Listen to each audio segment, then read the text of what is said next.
இல்ல என்ன பண்றீங்க, எப்படி இருக்கீங்க, நல்லா இருக்கீங்களாப்பா? உங்க வீட்டுல என்ன லஞ்ச் மெனுன்றத கமெண்ட் சொல்லுங்க. நம்ம வீட்டுல என்னன்றத முதல்ல சொல்லிடுறேன். ஃபர்ஸ்ட் இங்க பாருங்க, சுத்தமா டீப் கிளீன் பண்ணிட்டேன். இங்க இருக்க எல்லாத்தையும் எடுத்து பளிச்சுன்னு தொடச்சி இது எல்லாமே டீப் கிளீன் எல்லாம் பண்ணிட்டேன். இங்க பாருங்க, எல்லாம் அடுப்பெல்லாம் தொடச்சாச்சு, இந்த இதெல்லாம் மாத்தியாச்சு. எவ்வளவு பாத்திரம் இருந்தது, அந்த பாத்திரம் எல்லாத்தையும் கழுவிட்டு இங்க வந்து பாருங்க பிளாஸ்டிக் கப்ஸ் எல்லாமே இந்த இடத்துல நான் வச்சிட்டேன். ஸ்டீல் பாத்திரம் மட்டும் தான் இங்க இருக்கும், கண்ணாடி பாத்திரம் எல்லாம் இங்க கீழே இருக்கும். மற்றபடி கடாய் அந்த மாதிரி இடங்கள் அதெல்லாம் இங்க இருக்கும், இங்க வச்சுட்டேன். எல்லாரும் கேட்டீங்க கல்பனாவோட சத்து இது என்னன்னு சொல்லிட்டு டயட்டுக்கு தான் இதை கஞ்சி இது பண்ணி வச்சிருக்கேன். நான் வீடியோ எடுத்துருக்கேன், சொல்றேன் வாங்க நம்ம வீட்டில் என்ன லஞ்ச் பண்ணுன்றது பார்த்தா. இன்னைக்கு லஞ்ச் பண்ணலப்பா, வேலை இவ்வளோ வேலை. நான் சாம்பார் சாதத்துக்கு அரிசியெல்லாம் ஊற வச்சேன்.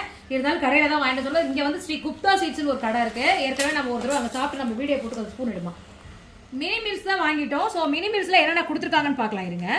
பேக்கிங்கே எவ்வளோ நீட்டாக பேக் பண்ணியிருக்காங்க பாருங்க. இங்கே பாருங்க, ஒரு தக்காளி சாதம், ஒரு சப்பாத்தி, கொஞ்சமாக சாம்பார் சாதம், தயிர் பச்சடி, அப்புறம் அப்பளம், இங்கே பாருங்க ஊறுகாய், ஆப்பிள் பீடா இது கொடுத்துருக்காங்க. இதுதான் இன்னைக்கு நாங்கள் சாப்பிட போறோம். உங்க வீட்டில் என்னன்றதை கமெண்ட் சொல்லுங்க, வாங்க சாப்பிடலாம்.